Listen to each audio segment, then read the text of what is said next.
Well, good afternoon, everyone. This is Chris. Most of you probably know who I am. I'll be doing the training. I'm going to show my screen just like we've done many times with you during support calls and stuff. The version you are about to see is version 3.7. It is not released yet. As soon as it is released, everyone will be notified through the Susan Cobb account about the notification. You'll be able to download it and then also set up a time with us to do the upgrade. The reason for the upgrade is based on some asset management, which I'll show you today right here on the web piece. And then also there's some fixes and stuff and other things.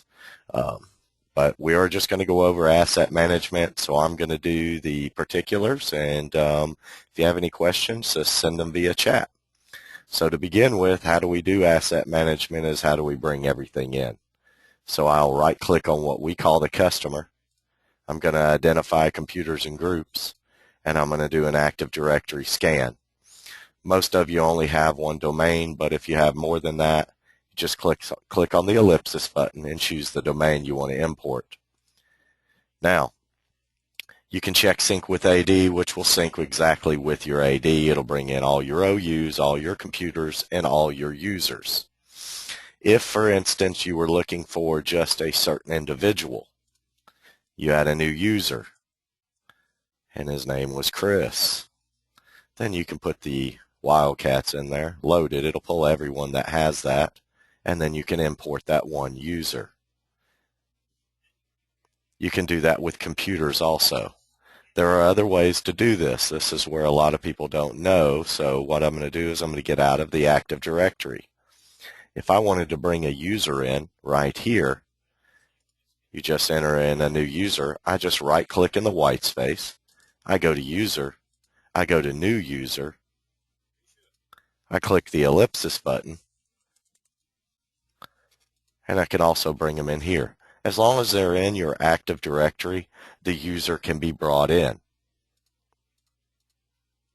If it was a computer, I could right-click, go to Asset, New Asset, whatever the host name is. I just type here, I save it. After I save it, it'll show in the All Systems right here, just like this Cisco Catalyst 2600 does. After that, most of you know the drill. You get on the asset, you right-click, and you deploy the boss agent. To deploy the boss agent, you can choose Windows Authentication. Now, this is for you guys that don't have access to the admin shares, or you may not have access as a local admin on the boxes. So then you will need to have an account that does have those rights, and you can run the agent under that account. You also have a Send It Inventory log on here. So as soon as a user logs on, it will send a fresh inventory. However, for you that have rights, you do not have to check the Windows Authentication. You can leave it blank, and it'll run under local system.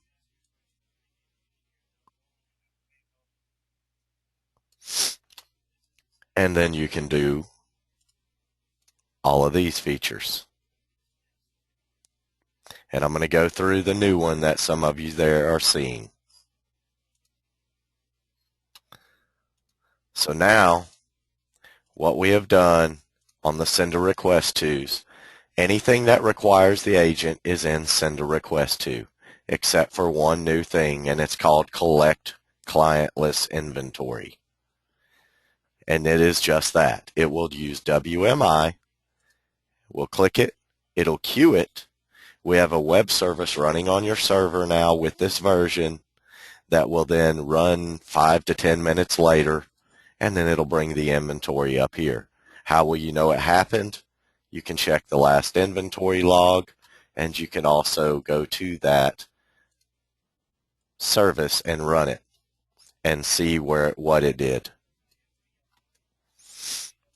So anything that just says online now, that means the agent's not online, you can still inventory that machine.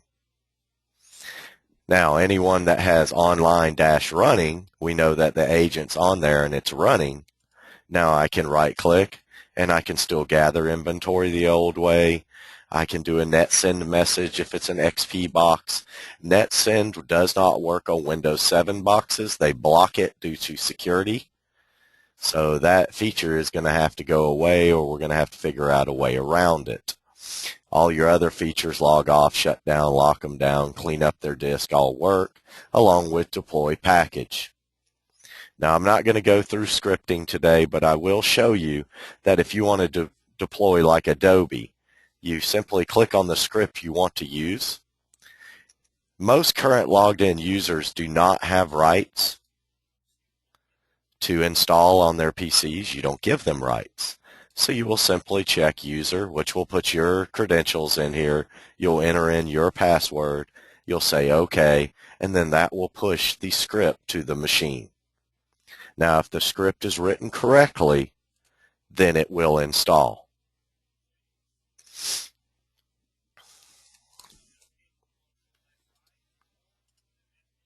So we have our AD, we have an IP scan here too, but I want to show you a new one.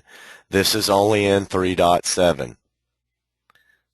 You don't have this currently. So if you want to do an IP scan so you can get network devices like your switches, your routers, or you want to get your printers, you can see we're working on it right now. You can see what it's bringing in. So it can show me that it is, hey, this is a router or a switch. Now, can it tell me right now which one of these it is? No, it cannot. That is in the works. It is working right now, but it's not resolving the name fully. But you can bring it in this way, along with your printers and stuff like that. What it'll look like when it's brought in is this right here. It'll go ahead and give it the asset type, so if it's a router, it knows that. If it's a switch, it knows that. It will not associate any users. You can see that they block out the IP addresses and stuff. They're going to resolve that and bring that back for routers, switches, and stuff like that. So that can populate also. But it will bring in the make and the model of the machine. So this is in 3.7 that's coming. This is a piece of your asset management, and this is from the web. You can see the switch to help desk here. I'm not going to do it. You'll also have a switch to asset management. That's how you get to that piece. It will be installed during the upgrade.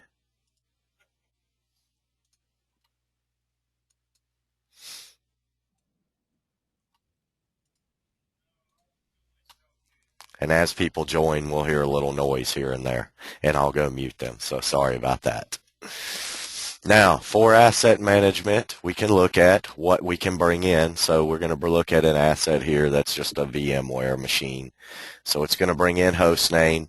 Something we just did was we used to only bring in the AD, but we've noticed that sometimes the AD host name is not good enough. We might need the fully qualified name or something like that. Or you guys have put in something greater than 15 characters. And if you do that, then it's not recognized out on the system. So now we don't care how many characters you bring in. We'll go ahead and bring that in. And that's what you're seeing right here with this. This is an actual test machine. And that's how we're doing that for certain customers that have that. Now, after an inventory is gathered, everything is logged in here. So you can come check out the system information, the manufacturer, the model, any services that are running. Is that service actually running or is it disabled? All that is pulled in here, along with any pertinent OS information. Local shares are shown.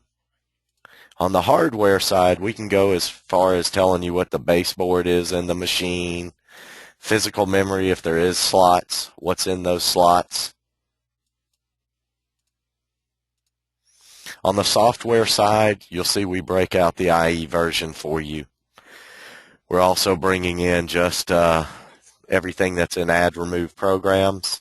You're going to see a switch here in the near future where you'll see a patches tab, so you'll no longer see the patches in here or the updates. You will only see what's in add remove for software, and then you'll have a patches tab. Security is just that. It's to show you what ports are opened up and maybe why.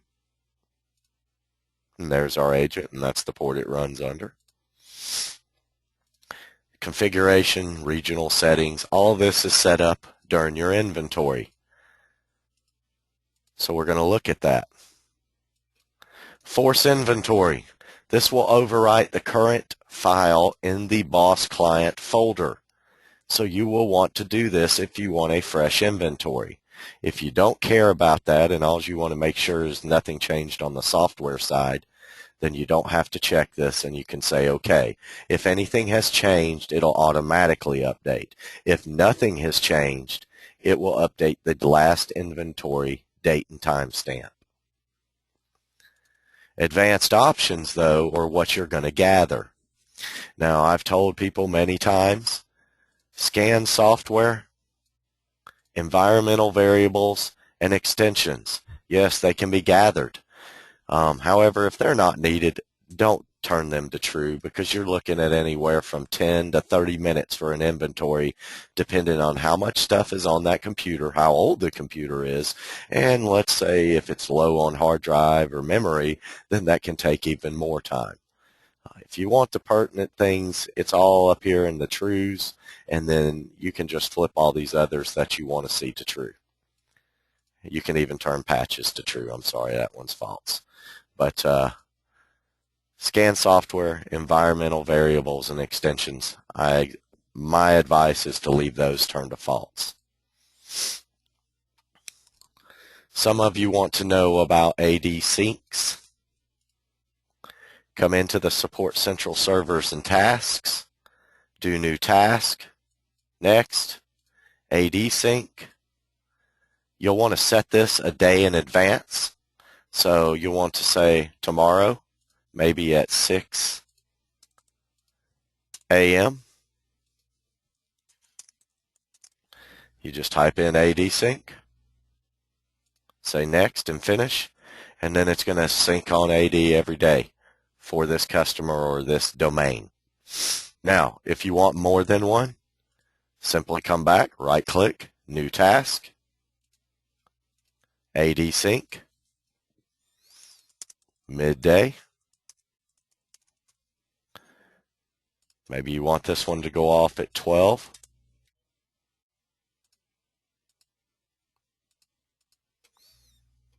So you can have one in the morning, one at night, and one in the middle of the day if you want. And that'll update your users, your computers and stuff. It does not bring in routers and switches and Macs because they're not typically in your AD. However, if they are in your AD, we can bring them in. Something new that I can't show you because I don't have a Mac to test with here is you can actually give me a Mac IP address, run the scan, and then you can import the Mac also. After you import the Mac, there is a new piece that's in here and it's being tested right now, and there's a little bug in it. But it will actually inventory the Mac. So it will give you host name, make, model. It'll even go as far as telling you what software is on that Mac. That is not true of iPads or iPhones. We cannot inventory those. You can bring them in the system and keep up with them if you want, but that's going to be a manual entry just like I showed you earlier. Something new in 3.0, some of you have this, some of you don't. When you right-click, you can do a select fields. That's these fields up here on the top. You can now add 25. You used to only be able to add 10. As you can see right now, I've got 17 added. So if you want to change your look and feel for each technician, that can be done right here.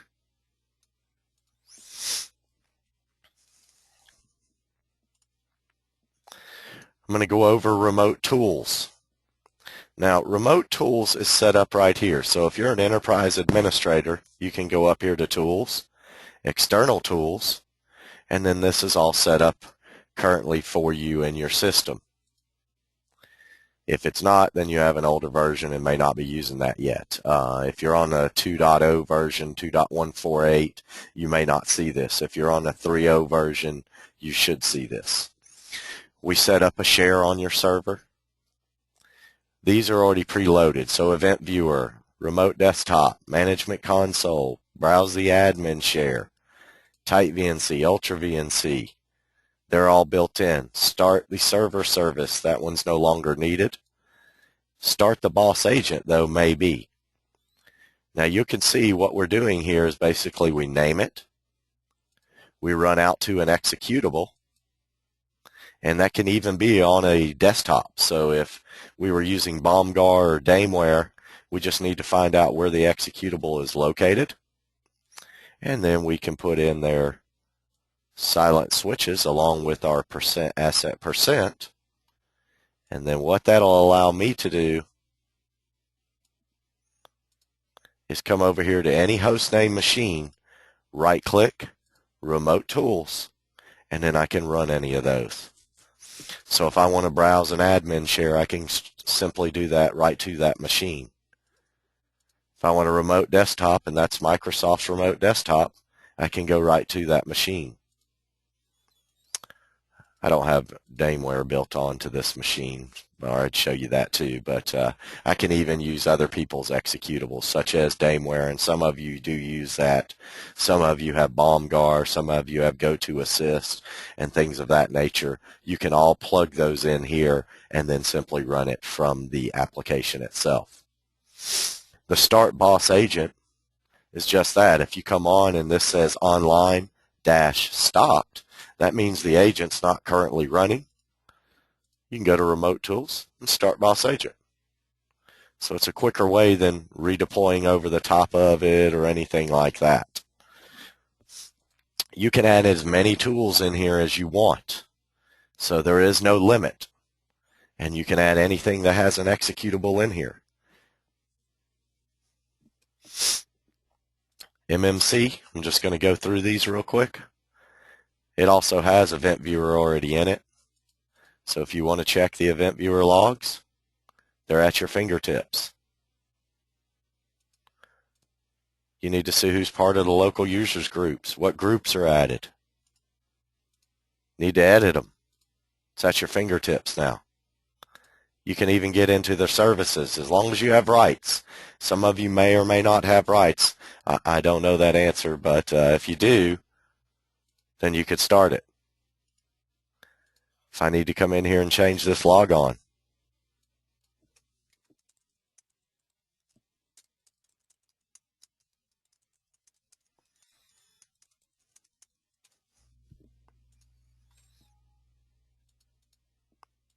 now I'm on this person's machine and I'm running this service as myself.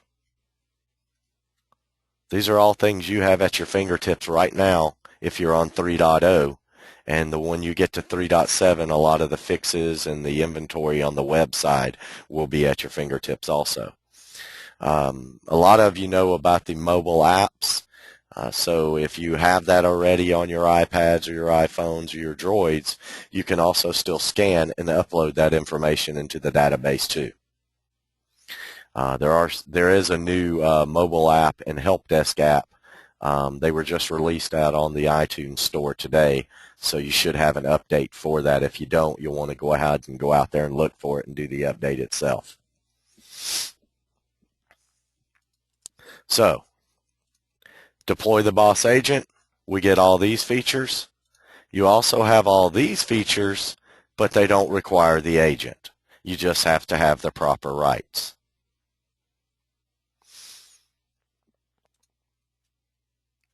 Now, I also want to go through software license management.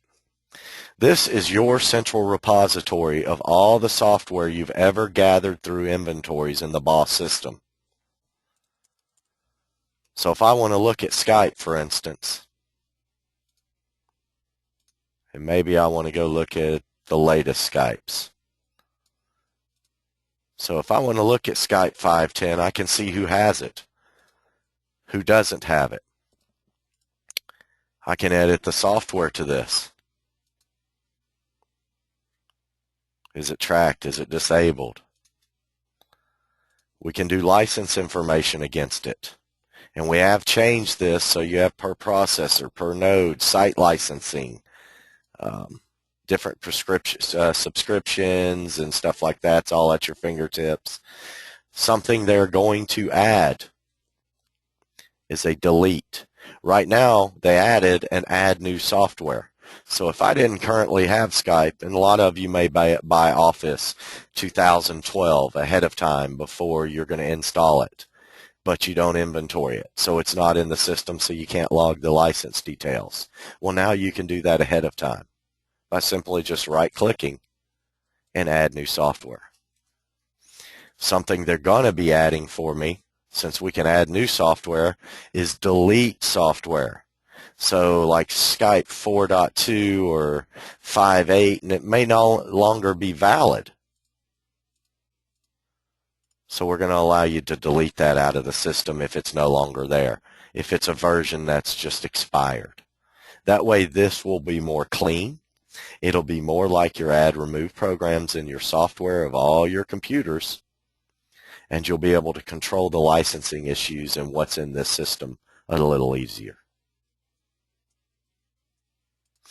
Now, something some people don't know out of this is scripting. You can associate like Skype 5.1 to a script. If all of these systems need to have that, then this will highlight up, and I can push that script to all of these machines from right here. I just do a Control-A, right-click, and install. So what that gets you is, now if Skype 5.1 was the latest version, then now you could make sure everyone's on the same version.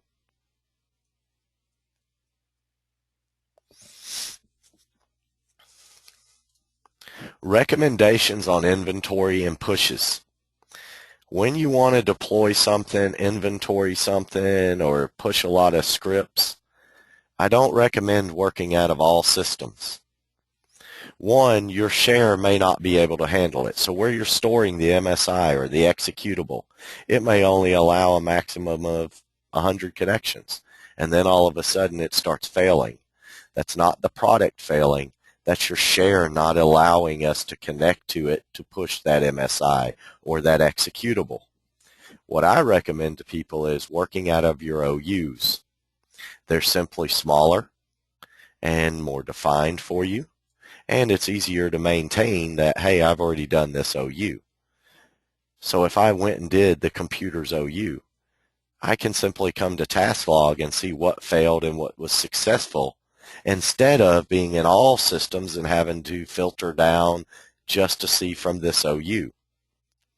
So if you work out of the OU, not only can you do the smaller pushes, you can also see this filtered for that OU.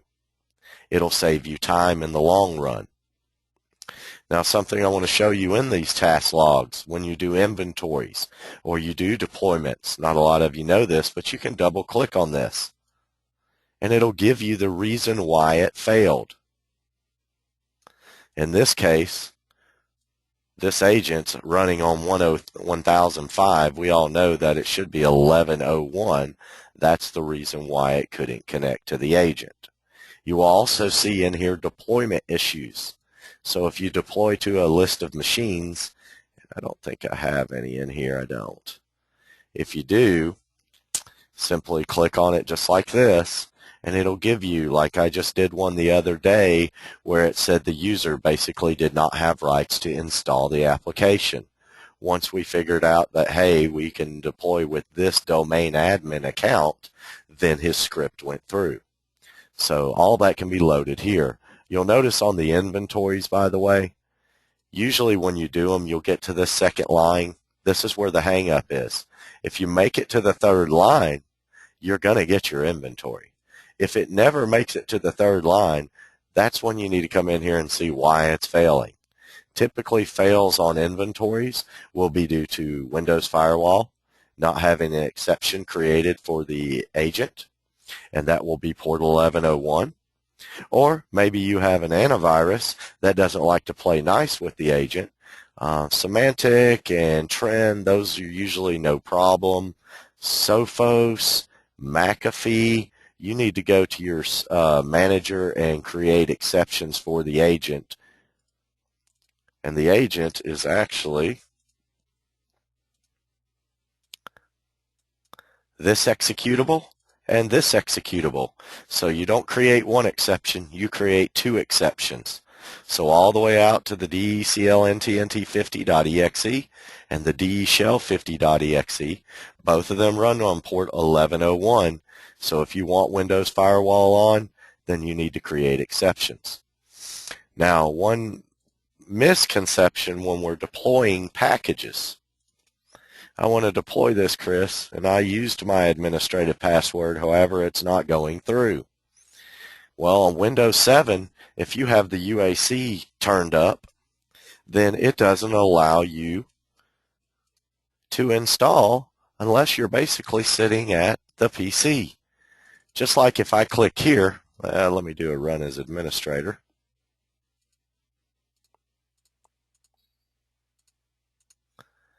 Now I'm going to get a prompt. This is what's happening with your script. It's coming to this prompt, and the user access control needs the actual user to say yes or no. So to get around that, you need to lower the UAC settings on your Windows 7 boxes, or you'll need to write a script. I do have some that will push the script to turn off UAC, reboot the computer, then they'll deploy the patch or the package, and then they'll reinstall the UAC. That's a lot of work, so just to let you know it can be done. A lot of you ask me a lot of questions about retired assets and what do we do with them. Well, one thing happens is when we do an Active Directory, so those of you that you're doing AD syncs daily, you'll come in here to deleted computers and users. These were deleted out of your Active Directory, so they're still going to stay in our system. However, you can delete them out of the system unless they have a help desk ticket tied to it. Then for the users, you can just do a Control-A and set to inactive. For the computers, what I actually recommend doing sometimes is coming in here, doing new OU, and typing retired systems. And then I move these deleted computers to the retired systems OU. That way I can keep up with them. I know that some of you have to hold on to these systems into your system longer than others. Now, if you don't need to hold on to it, you just simply come in here, do a Control-A, right-click, and delete the systems. That will keep the All Systems section more clean, and it'll also keep Support Central more clean.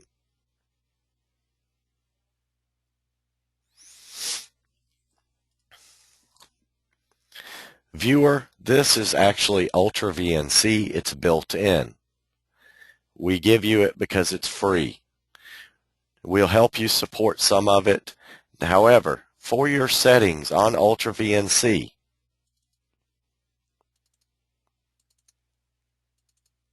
they are stored locally on each technician's PC. So, if you ever get your locked out or you don't have rights to do Ultra VNC on an end user's machine, it's probably because you're not part of the administrators or the domain admins group. If you're not part of those, simply what we need to do is, a lot of people have like a support group, and we can move the administrators down to the bottom, leave local admins, and then click OK. That will then push out this INI file, which stores that information. And you can go edit this too. So if we look here for administrators, and I'm not seeing it because I guess I'm blind today. There we go. You can change that here also. Then you can copy this INI file and have all your technicians paste it right here, and then when they push the Ultra VNC client, everyone will be pushing the same one. Now, we run current version 9.5. There is a newer version out there. If you want to go copy the Ultra VNC files and put them into your files and within Diagwin or Support Central, then it'll take the new settings. We just haven't done it yet because we have to make sure that there's not too many bugs in their system before we give it to you, and then we get a bunch of support calls about Ultra VNC.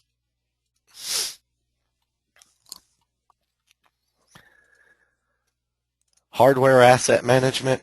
A lot of you don't use this, but what it does is basically after you inventory machines, you'll notice the host names are down here. You can actually log the information against these machines. So if you knew you bought in bulk a bunch of these HP machines and these were the two, then you could enter in the procurement information.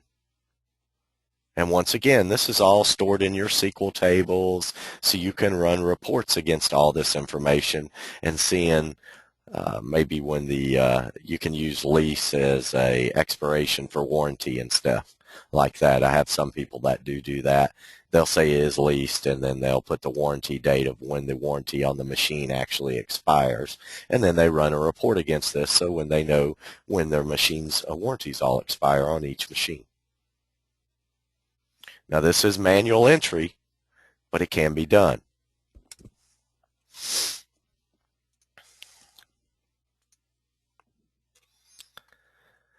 I will show you a couple scripts. I know a lot of you are interested in that. I'm not going to go through how to write them or anything, but to give you an idea, you can run uninstalls, you can run installs from here. This is what an uninstall script will look like. That's not a good one.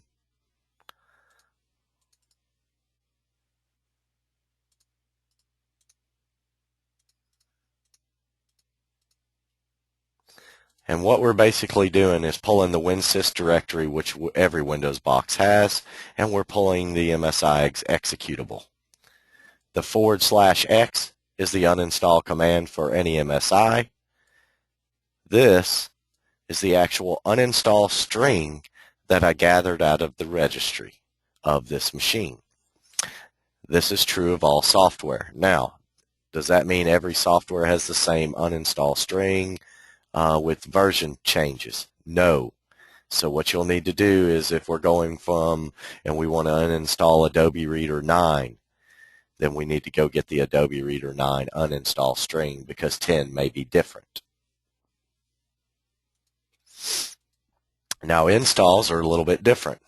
You can do several things here, and that's why I want to show you these. One, we can come in here and I'm going to show you this script, which is Adobe, which a lot of people ask me for. This is their executable. All I did was put it on a share. There's their unattended options, so it'll install silently in the background. All executables are run the same way. This might be like a /s or something like that, but MSIs are a little bit different. As you can see, this is the MSI, so this would be our path to where the MSI was located. There's the /i all the way out to where the MSI is. There's our unattended options. So MSIs are stored a little bit different in the system. Now some cool things that a lot of people don't know we can do. If you choose maintenance and config file, this is how you get to this section. I created a help desk URL, so a lot of you ask, how can I push the URL to all my end users? So I created this URL. I put it in the share. I said I want to install this on everyone's common desktop. If they already have one, I can override it so I can get rid of an old web portal and put a new one there. And I add that, and I do a next and finish, and that's how I push it. So that HTTP link is right here.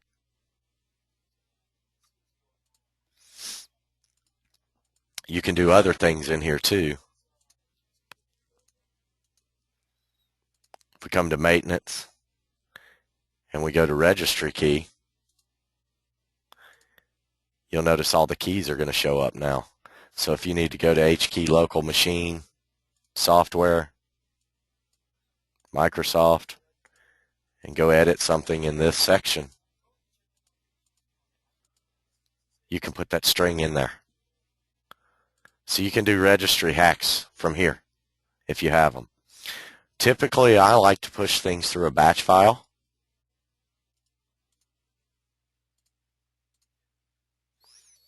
Because you can simply just point to the batch file and it'll simply install onto the end user's machine. So all these things can be set up through here. You've got registry hacks. You can even do file copies. That one's done through maintenance, config file, create a folder. I want to copy this folder.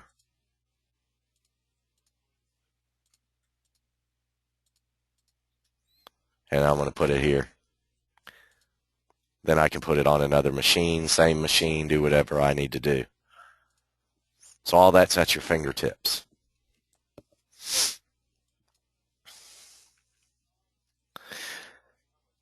Now, one thing that a lot of people don't get here is I've already did this. Let me close this. Is you can right-click just like you do in the help desk and do a show group by box. So if you wanted to sort by last inventory and check all the inventory dates out of all the asset machines, you can do that. Maybe you wanted to update these groups. I will just do this one. I'm going to right-click, and I'm going to use my new Collect Client List Inventory, and I'm going to queue all those up to be inventoried.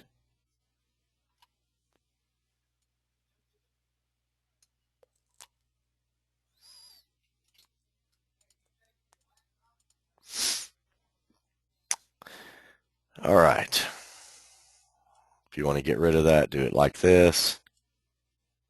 If you want to sort by something else, maybe IE versions, you can do that. All this is right there. Now we're at about 240 right now. If anybody has any questions, go ahead and send a chat through, and then I'll answer the questions online in front of everyone. I'll read what the question was. I won't tell who it was, and I will read the question, and then I will give an answer as to what the issue may be or how to do certain things.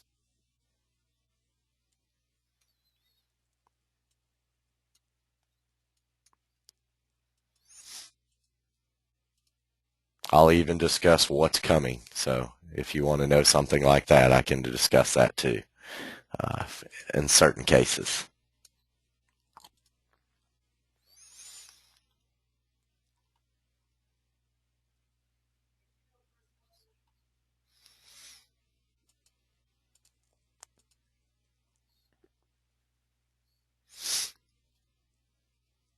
Well, while I'm waiting on a question, I'll show you something else new here in the 3.7 section. You'll see ticket counts here on the users. We're now giving you where you'll see the number of counts assigned to that user. You also can right-click, view all those tickets. That's also true of the assets. So if I wanted to right-click and view tickets on the asset, if there was, I could do that.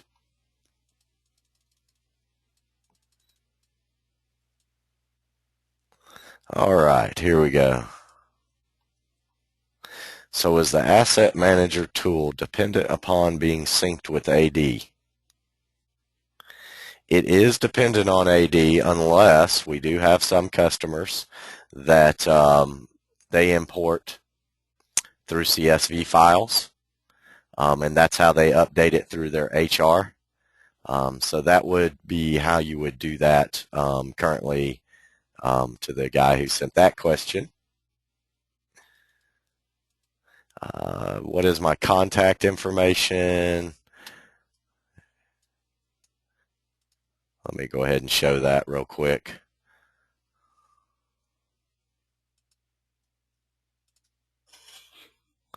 Anyone that needs my contact information, you can email support@boss-solutions.com.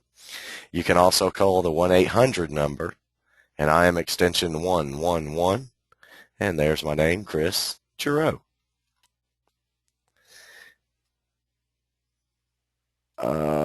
We have one question about 64-bit machines. Currently, the way you'll have to see this, and we can write a report to do it. So if you'll look in the processor information, it should show, where was that? There it is. It will show what version of the processor is running. Like this is a 32-bit, but if it's 64, if you'll look in here, it'll actually show what it is, like x64 or something like that. That's currently how you do it. We can write a report to pull that information, so if you need to do that, we can.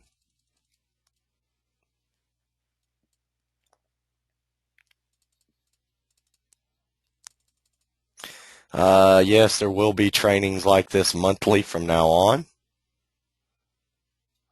If you want to scan for switches, routers, and more licenses needed, okay. We do the licensing through this. So if your non-computer count here shows, then yes, you'll be able to bring them in.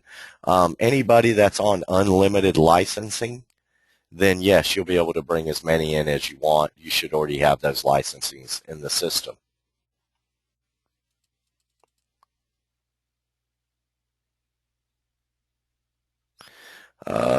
Disk space.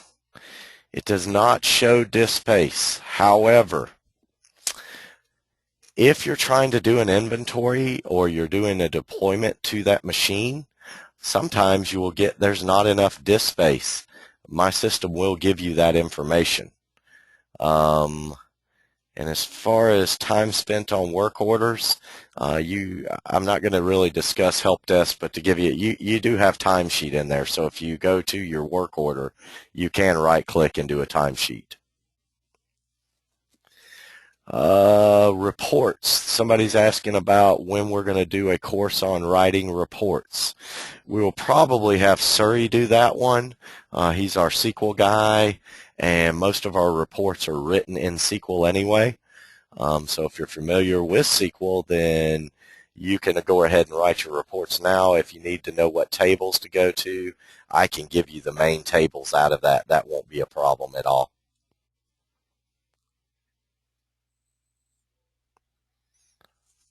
Windows 7 qualified. We are already Windows 7 qualified. We are taking certifications right now to get Windows 8 certified. So we are working on that. Deployment of Office 2010, 2007, 12. Yes, as long as you have your MSP file, you can push that to any end user.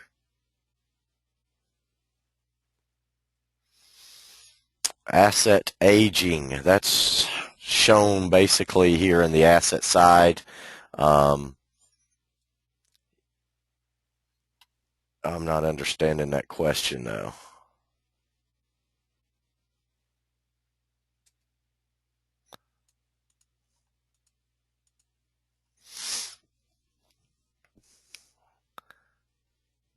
Okay, we have some reports on the asset aging that will allow you to see how long an asset's been in the system, what's its status.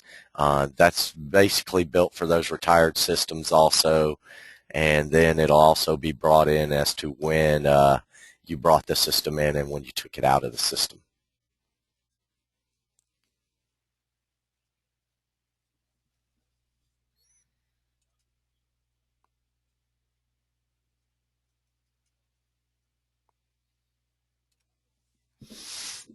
And I'm just reading these questions as they come in. If you don't have any questions and you don't want to hang on, you don't have to. I'm not going to go over anything else. Like I said, I was only going to go about 40, 45 minutes on going over the assets anyway. Now, if you have particular questions for your environment, then by all means contact me directly, and then I'll get on a call with you and go through that with you. And as far as futures goes, yes, we will have one on writing reports in SQL. We will have one on the help desk side and what's coming in here and how to configure certain things. When they do the reports, they'll go over the dashboard. This is where you can see your reports on a daily basis.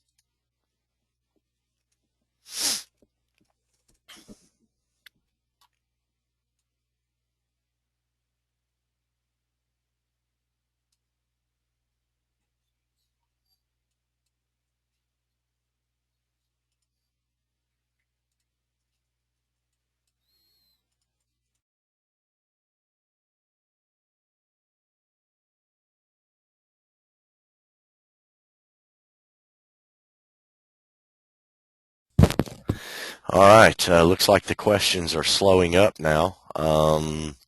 If nobody has anything, oh, there we go. Where do you add documentation for systems? And can it be tied to multiple systems, such as 4 systems on one delivery? Okay, good question. You can add any attachment here. So if you're talking about an invoice or anything, then you can tie that information here. You can also tie it in here. So you can actually put the legitimate invoice to each asset if you want to do that. Now, once again, that's going to be a lot of manual work, but it can be done. Can you tie it to 4 systems? Of course you can. You can just put that information in here. This is also in the Boss Mobile piece, so you can upload that information as you scan them in, which will be quicker than actually manually typing this information in on the back end. So as you scan in systems with your mobile device, then you can upload that information. Also, you can upload this information from an XLS file through this section. So here's your CSV file. We can get the XLS and put that information also in there. So if you wanted to load vendor warranty, purchase date, if you've already got all that loaded in an Excel spreadsheet, then yes, we can load it into the tables. But that may require some development work on our end, and there could be a cost associated with that. So don't quote me on that. I would need to talk to my boss.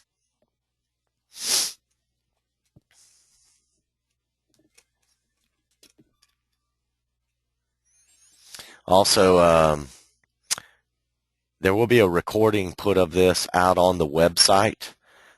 It can be sent to you also, and I think they may end up doing that.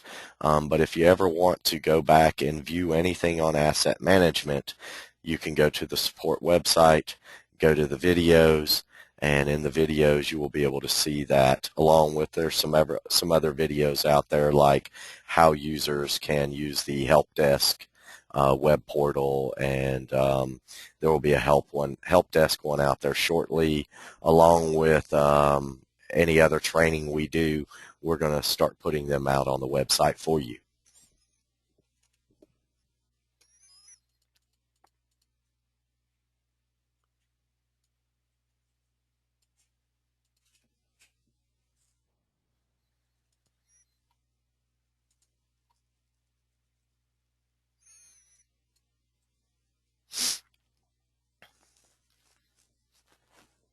We've got about 10 more minutes, but if we don't have any more questions come in, then I will probably go ahead and end this a little early, and we'll get the recording out there on the website for you guys.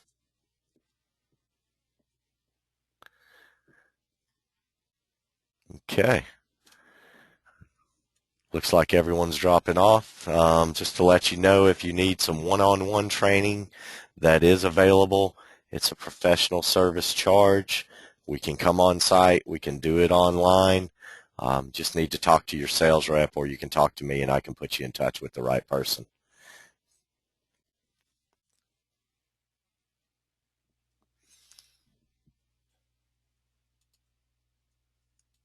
All right, looks like everyone's dropping off. I want to say thank you for joining, and everyone have a nice day.